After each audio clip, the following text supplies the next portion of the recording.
નમસ્કાર દર્શક મિત્રો, એસડી ન્યૂઝ ગુજરાતી ચેનલ પર આપનું સ્વાગત છે અને હું આપની સાથે વૈશાલી પોવારુ કરીશું નજર આજના સમાચારો પર। અંકલેશ્વર જીઆઈડીસીમાં ગાર્ડન સિટી રોડ પર આવેલ લાયન્સ ઇન્ટરનેશનલ સ્કૂલને તસ્કરોએ નિશાન બનાવી ઓફિસમાં રહેલા કબાટો તોડી તેમાંથી રોકડ રૂપિયા 80,000ની ચોરીના ગુનાને અંજામ આપ્યો હતો।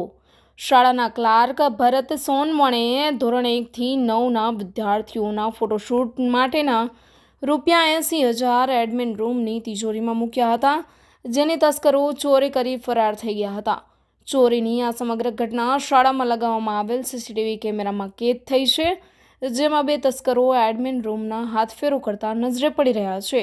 શાળા સંચાલકો દ્વારા આ અંગે પોલીસને જાણ કરાતા જીઆઈડીસી પોલીસનો કાફલો ઘટના સ્થળે દોડી આવ્યો હતો અને ડોગ સ્ક્વોડની મદદથી તસ્કરોનું પગેરું મેળવવા તપાસ શરૂ કરી છે। શાળાના ક્લાર્ક ભરત સોનવણેની ફરિયાદના આધારે પોલીસે સીસીટીવી ફૂટેજ મેળવી તસ્કરોને ઝડપી પાડવા ચક્રો ગતિમાન કર્યા છે। Reporter Jayesh Prajapati, SD news Gujarati, Ankleshwar. Lions International Academy ખાતે હું એડમિન ઓફિસમાં ક્લાર્ક તરીકે સેવા બજાવું છું।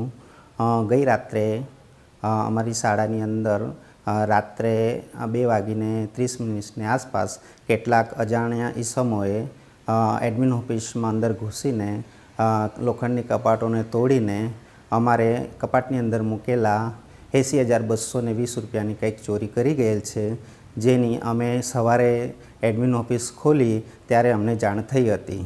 ત્યારબાદ અમે અમારા સીસીટીવી ફૂટેજની અંદર ત્યાં ચેક કર્યું તો કેટલાક અજાણ્યા ઈસમો આ પૈસાની ચોરી કરી ગયેલ છે એવું અમને જાણ થઈ।